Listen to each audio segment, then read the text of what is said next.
नमस्ते, प्रणाम, जय श्री राम दोस्तों।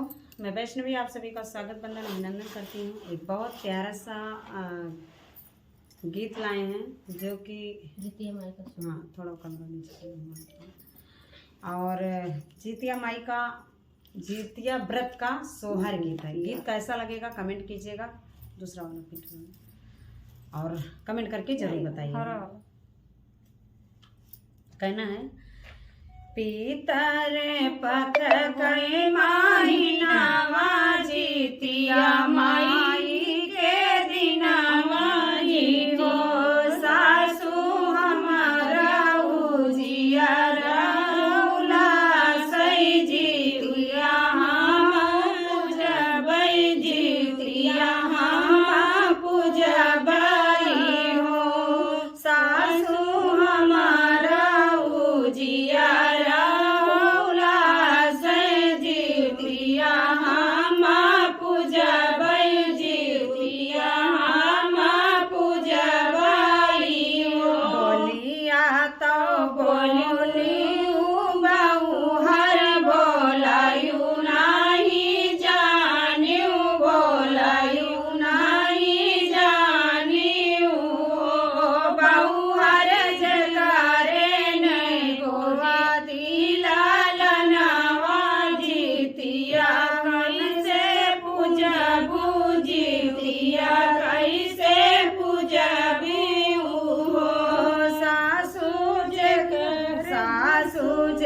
चली गाई हटिया ननद गाई ससुरे ननद गाई ससुरे हो बहु हरिहन ली बजरा के मरिया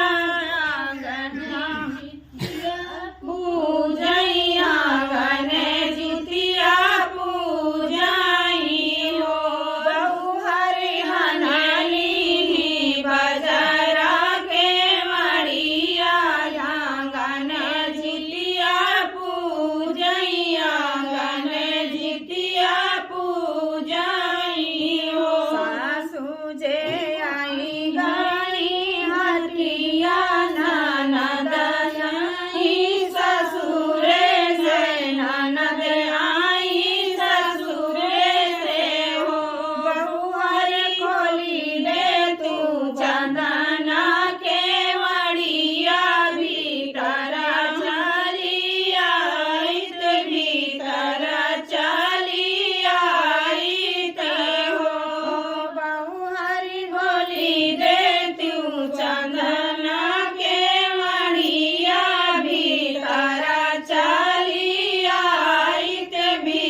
गन्ना कई पेड़ा होई नरवा के लाल बाला खेड़िया के लाल बाला खेड़िया हो सखिया कला साजे होई गाला लनावा पारला भुइया खेलाई पारला भुइया खेलाई हो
यही सब प्यारा सा सोहर गीत रहा जितिया माता के। आप सबका कैसे लगा प्यारा सा कमेंट करिए। फुलराज के साथ सपोर्ट करिए।